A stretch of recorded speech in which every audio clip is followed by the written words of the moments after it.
The United States Prosperity Index provides a holistic picture of how prosperity was distributed across the 50 states of the Union and Washington, D.C., as well as 829 counties in 8 selected states for the 10 years preceding the coronavirus pandemic.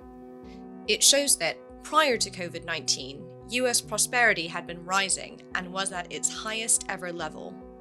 However, prosperity was not equally distributed across the country. Northern states outperformed those in the South, with Massachusetts topping the rankings and Mississippi at the bottom. Prosperity was also distributed very differently within individual states. While some states, like Iowa, saw similar levels of prosperity across all counties, others, like California, had much greater variation and represented a microcosm of the U.S. as a whole. Broadly speaking, urban counties were more prosperous than their rural counterparts, but rural counties were safer and had stronger social networks, while urban counties had better economic performance and social well-being. The growth in America's prosperity was mainly driven by more open economies. Among other factors, states became more productive and improved their fiscal sustainability. For example, Wyoming increased its financial reserves by over 300%, so could survive for 280 days longer by 2020 than 10 years earlier.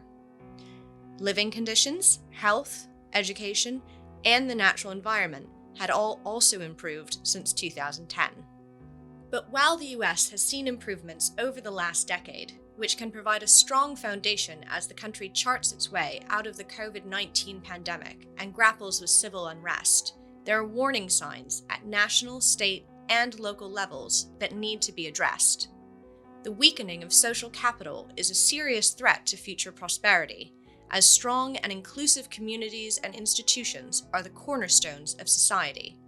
Across the US, social networks, trust in institutions, and civic and social participation have all weakened. For example, in Missouri, time spent volunteering fell by almost 1/3, from an average of 37 hours to 26 hours per person. Mental health had also deteriorated significantly in the decade before the pandemic started, and there had been a large rise in the number of suicides and drug overdose deaths, particularly in areas such as West Virginia and Colorado, with Pueblo County especially badly affected. Education had also weakened in the last year, with states such as Alaska, Montana, and North Dakota seeing a decline in test scores for reading, math, and science in the 4th and 8th grades. This is a concern as the pandemic resulted in many school closures, which may exacerbate further decline. Our analysis shows that the key to unlocking greater prosperity lies in the potential for improvement at a state and county level, and not just nationally. By learning from and building upon each other's strengths, every U.S. state and county can further develop inclusive societies, open economies, and empowered people, and drive greater levels of prosperity for all Americans. To find out more about how the index can help and to explore the rankings in more detail, please visit our website.